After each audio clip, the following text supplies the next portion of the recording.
Buenos días. Muchas gracias también a la SEBOT y al Jóvenes por la Botánica por organizar estas jornadas. Y nada, pues yo os cambio aquí un poco de reino y nos vamos a los hongos, en concreto a los líquenes. Y os voy a presentar un poco qué consistió mi TFG titulado Biomonitorización de metales pesados con Evernia prunastri in situ y trasplantes en el entorno de una empresa de reciclaje, que viene a ser el utilizar un líquen como una esponja de metales pesados para luego analizar sus concentraciones. Bueno, sabemos que la contaminación atmosférica es un problema muy grave, cada vez mayor, y entonces se buscan nuevas formas de poder monitorizarla. Una de estas formas es la utilización de organismos para que nos den dicha información, para que nos den información sobre la calidad o contaminación que hay en un ambiente. Esto se puede llamar también biomonitorización. Uno de los organismos más empleados en biomonitorización son los líquenes, que os recuerdo que resultan de la simbiosis entre un hongo y un alga y o cianobacteria.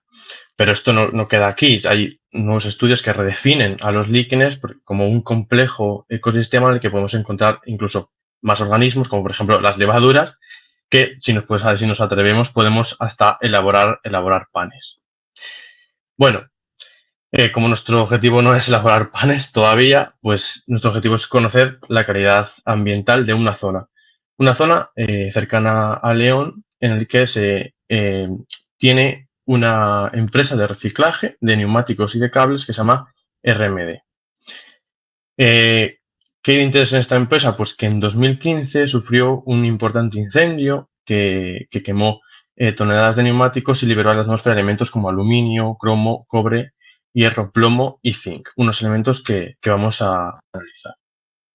Bueno, para conocer la calidad ambiental, marcamos unos objetivos parciales, como determinar la concentración de estos elementos en el talo de Evernia prunastri, analizar si estos contaminantes siguen presentes en el entorno después del incendio y, por supuesto, elaborar unos mapas de isocontaminación de las zonas más alteradas y de riesgos para la salud. Bueno, para simpatizar un poco con el área de estudio, RMD se encuentra a 12 kilómetros de la ciudad de León y tiene alrededor de la empresa, a 2 kilómetros, tres localidades. Bueno, para conseguir estos datos se hizo un muestreo sistemático en el que se elaboraron 8 transectos coincidentes con los puntos cardinales y en cada transecto dividido en 3 puntos. Uno a 0 metros de la empresa, otro a 500 y otro a 1 kilómetro. En cada punto había 3 réplicas para que fuera estadísticamente más fiable. Bueno, y como he dicho en el título, se utilizaron Evernia in situ, es decir, recogida en el propio área de estudio y trasplantada. ¿Qué quiere decir con trasplantada? Bueno, pues esto consiste en que recogemos Evernia prunastri de una estación control, en este caso un robledar de Quercus pirenaica, se la extrae de ahí, se la mete en unas cestitas y se la lleva al área de estudio. Y tras 4 meses de exposición, se la recoge y se la lleva al laboratorio a analizar. Unos análisis que nos dieron estos resultados. Para resumirlo, solamente he puesto los elementos, las concentraciones máximas de los elementos y separado en in situ y en trasplante. Los de in situ nos fijamos que son mayores a los trasplantes. Eso quiere decir porque estuvieron más tiempo expuestos que los trasplantes, claro. Bueno, en primer lugar nos vamos a fijar en estos 4, aluminio, cromo, hierro y plomo, que si los comparamos por una escala que hicieron estos 2 italianos referentes en el uso de los líquenes como bioindicadores, Bargagli y Nimis, vemos que las concentraciones se encuentran más o menos en una media naturalidad. Así que bueno, está bien. Pero ¿qué pasa ahora si vamos al cobre y al zinc? Pues que si volvemos a la tabla, vemos que se encuentran en un ambiente de muy alta alteración. Incluso si nos vamos al cobre, vemos que los datos que recogimos fueron mayores incluso a los máximos registrados en Italia. Claro, ahora ya tenemos las concentraciones, pero ¿podemos verificar que viene exactamente de la empresa Pues para eso elaboramos estos mapas. A la izquierda tenemos el cobre y a la derecha el zinc. Y si nos fijamos en el cobre, vemos que las concentraciones máximas están eh, eh, muy cercanos a RMD, a la empresa, y que se bajan las concentraciones según nos alejamos. Lo mismo ocurre en el zinc. Y siempre nos vamos a encontrar más concentraciones en los in situ, porque estuvieron más tiempo expuestos. Esto no es casualidad, porque esta empresa se dedica principalmente al reciclado de cables que tienen cobre y al reciclado de neumáticos, que en su proceso de fabricación sufren una mejora de las características que se llama vulcanización, en el que usan óxido de zinc. Bueno, por mostrar otros elementos más, tenemos el cromo y el plomo, se muestran la misma, son similares, con la misma distribución, con el centro, las mayores concentraciones donde está RMD, y por acabar, aluminio y hierro. Estos muestran una distribución un tanto peculiar. Esto se debe a que las muestras sufrieron una contaminación del suelo, porque son dos elementos muy comunes en la corteza terrestre. Y además, haciendo un dendrograma, vemos perfectamente que se divide en dos grupos, hierro y aluminio, y los otros elementos liberados por la industria. Y si no queda claro en el dendrograma, con una CP vemos los mismos dos grupos. Ahí está. Claro, ahora a mí, teniendo los datos y los mapas, quiero saber si esto es un riesgo para mí o no es un riesgo para la salud humana. Entonces, por eso, elaboramos unos mapas de riesgo en el que en la izquierda tenemos un mapa estandarizado del 0 al 6 por los 6 elementos que tuvimos, que vemos clarísimamente que las concentraciones máximas de todos los elementos se concentran cercanas a la empresa.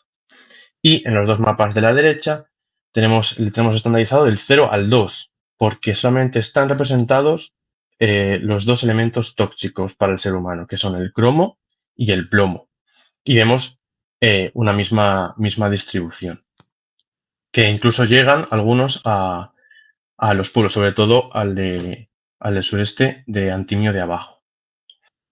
Bueno, con todo esto podemos concluir que se descubrieron altas concentraciones de cobre y zinc en la zona de estudio, además que en estos mapas nos muestran que los contaminantes son emitidos por la industria y que las muestras in situ nos muestran mayores concentraciones, indicándonos emisiones anteriores, como lo es el incendio que hubo en 2015. Por suerte, no existe un riesgo inmediato para la población porque los dos contaminantes tóxicos, como son el cromo y el plomo, no se encontraron en grandes concentraciones, pero no se recomienda la exposición prolongada. Y bueno, para apagar, si todavía tenéis dudas de elaborar panes o no con los líquenes, intentadlo, pero no lo hagáis con los líquenes de esta zona. Muchas gracias. Pues muchas gracias, Rubén. La verdad es que te felicito por un trabajo tan original y que aborda una problemática de contaminación ambiental tan preocupante en la actualidad como son los metales pesados en el medio. Sí. Y bueno, pues como antes, si alguno tiene alguna pregunta, podéis dejarla escrita en el chat o abrir el micro y preguntárselo directamente a Rubén. Y de nuevo también gracias por ajustarte al tiempo. Nada.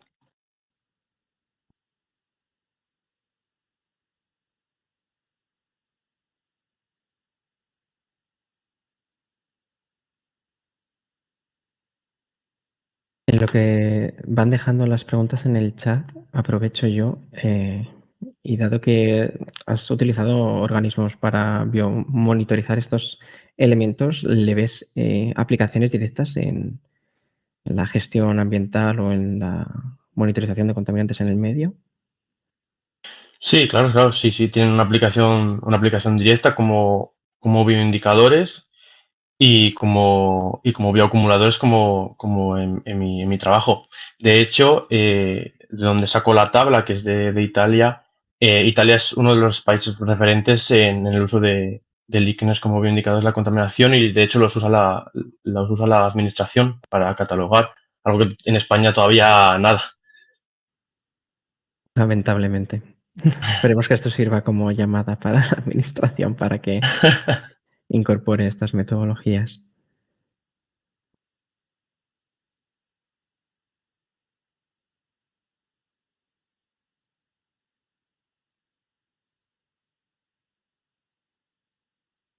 Veo gente escribiendo en el chat, pero no sé si para felicitarte. Desde luego Sonia si lo hace y te felicita.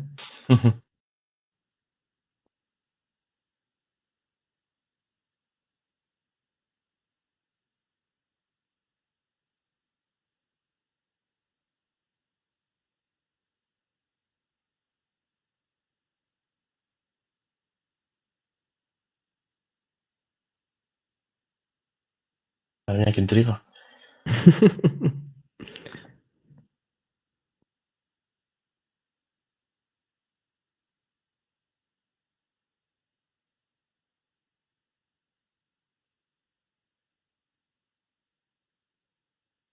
Ujú. Carmen se suma a las felicitaciones. Muchas gracias, Carmen, por asistir también.